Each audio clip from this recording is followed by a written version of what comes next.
Before we start, guys, please make sure you stay until the end. If you make one common mistake, you may end up spending, guys, thousands of dollars in repairs. Stay with us, we'll explain what it is.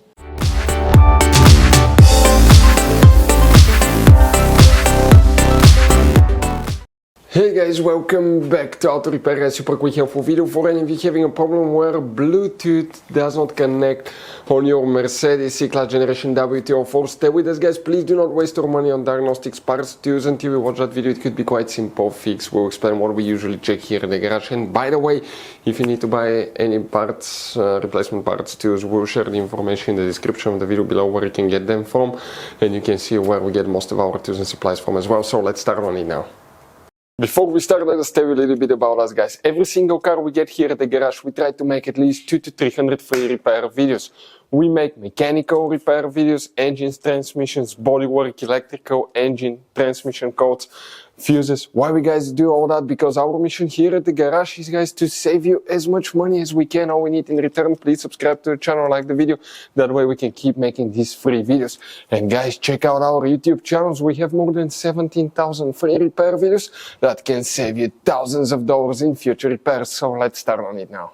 So, guys, what you need to check if Bluetooth does not connect first? We need to check 4 very important fuses. Some of those are for the sound system, radio that controls the Bluetooth systems as well. We'll talk about that. But, guys, then we'll explain what else you need to check. However, in this Mercedes, there will be hidden fuse boxes. 9 out of 10 owners do not know where they're located. That's why we made one special video on our YouTube channel that's called Mercedes W204 Fuse Box Location and Diagram. Check it out. It's a video people told us saved them thousands of dollars in repairs. We need to go ahead and open the hood, and facing the engine here, you see that fuse box here on the driver's side? Super easy to get to. Open the 2 clips, remove that cover, and underneath you have a fuse box with a layout like this one here. Before we guys continue, let's explain quickly why it's always a good idea to test fuses and relays. Guys, let's explain why it's super important to test fuses and relays. That way you do not spend money on diagnostics, parts, repairs you may actually not even need. So,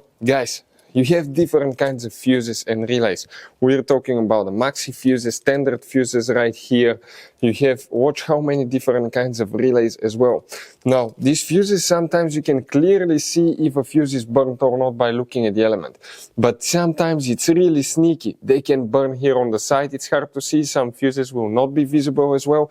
And we had people that will spend thousands of dollars in repairs, replacing modules, even engine computers, when all they had to do, they assumed they had a good fuse. They pulled it out, they saw it, and they assumed it was good. But guys, you can easily test these fuses, and on some of these, most of them, they have even the terminals on top that allows you to check them with a voltmeter and find out if it's good or bad. You see, that's a good fuse.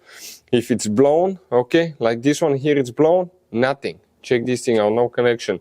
One next to it, okay. Right here, let me get good contact point. That's a good fuse, guys.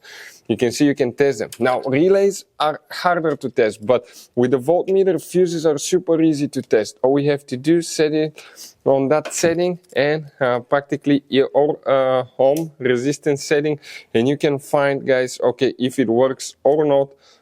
For instance, that one was the good fuse. You can see it's going to go down to 0 ohms resistance, or you can go ahead, remove it, and test it the same way, guys. It should have 0 ohm resistance. Now, relays, guys, are a little bit more complicated, but it's doable.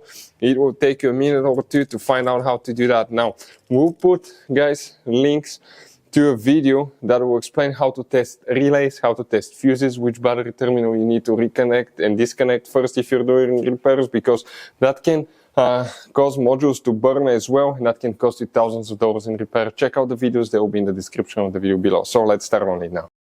Guys, here we need to check 2 fuses. Sometimes even if they're good, you need to pull these fuses, let the system sit without them for about 10 minutes, put them back in, see if that fixes the problem. You see, the first one is the first fuse after that relay, which is known as fuse number 11, right there. That's the, let me show you this fuse right here.